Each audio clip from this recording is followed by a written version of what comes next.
Bismillahirrahmanirrahim. Pemirsa yang saya muliakan, Assalamualaikum warahmatullahi wabarakatuh. Alhamdulillahirabbil alamin, wassalatu wassalamu ala sayyidil mursalin abil qasimil mustafa Muhammad wa ala alihi at-tayyibin at-tahirin wa ashabihil mayamin. Melanjutkan pembahasan yang lalu mengenai bukti-bukti keimanan Abu Thalib, paman Nabi Shallallahu Alaihi Wasallam. Pada kesempatan kali ini, 2 poin yang akan kami ketengahkan.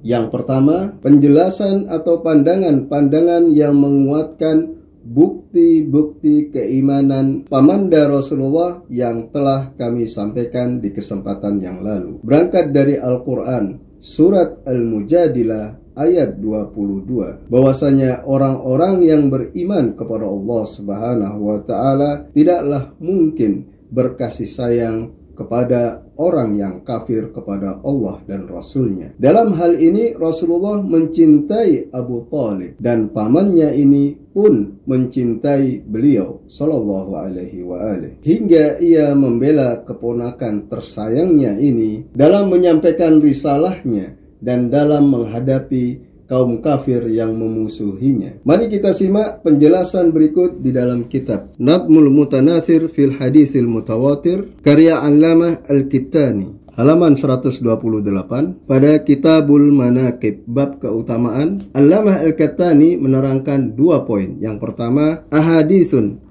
anna jami'a abaihi alaihi salam wa ummahatihi kanu ala tauhid. Terdapat sejumlah hadis bahwasanya seluruh pendahulu Rasulullah, para ayah beliau Sallallahu Alaihi Wasallam dan para ibunya, mereka adalah orang-orang yang bertauhid. Lam yadkhulhum kufrun wala aibun wala rijsun wala syai'un mimma kana alaihi ahlul jahiliyah. Mereka tidak pernah dimasuki oleh kekufuran, cela dan nista, juga tidak tercemari oleh kebiasaan orang-orang jahiliyah. Dzakar al-Bajuri fi hasyatihi ala Jauharatit Tauhid. Al-Bajuri di dalam hasyiahnya atas kitab Jauharatut Tauhid menyebutkan annaha balighatu mablagit tawaturi yakni al-ma'nawi, bahwasanya hadis-hadis tentang para pendahulu Nabi Muhammad Sallallahu Alaihi Wasallam, para ayah dan para ibu beliau, mengenai kesucian mereka adalah hadis-hadis yang mencapai kemutawatiran secara makna. Poin lainnya yang diterangkan oleh Al-Kittani yaitu ahaditsun anna Abu Thalibin kana yuhibbun nabiyya sallallahu alaihi wa alihi wasallam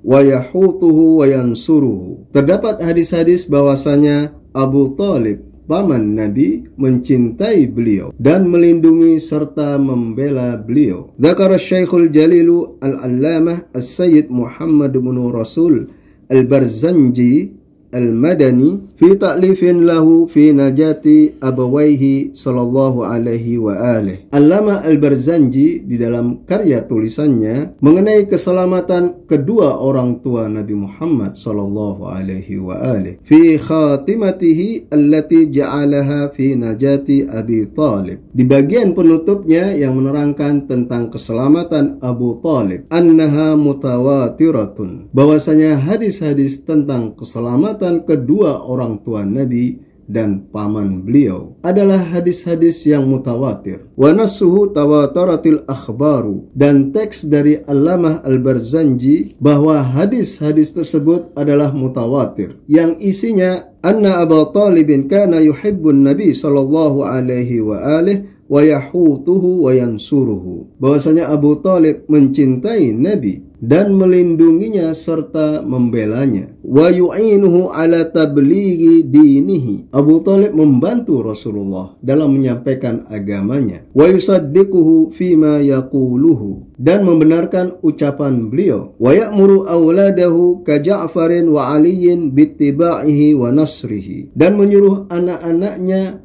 seperti Ja'far dan Ali agar mengikuti Rasulullah Sallallahu Alaihi Wasallam dan membelanya. Dari sini dapat kita petik satu poin, bahwasanya dalil mengenai keselamatan Abu Thalib, paman Rasulullah, adalah hadis-hadis yang mutawatir, yang berarti dalil yang memberikan keyakinan. Sementara pandangan yang mengafirkan Abu Thalib berdasarkan hadis ahad tidak dapat mengalahkan hadis-hadis yang mutawatir. Demikian poin-poin yang disampaikan oleh Allamah Al-Qahtani di dalam kitabnya Cetakan yang Lama. Namun di dalam kitab ini, karya Allamah Al-Qahtani Cetakan yang Baru, poin-poin tersebut dihapus oleh penerbit. Dapat dilihat halaman 190, 2 poin yang telah saya sampaikan tadi dihapus di dalam kitab Cetakan Baru ini. Bab Manaqib, poin nomor 225 dan 226. Kemudian bukti lainnya yang menunjukkan keimanan Abu Thalib ialah bahwasanya Rasulullah Shallallahu Alaihi Wasallam mendoakan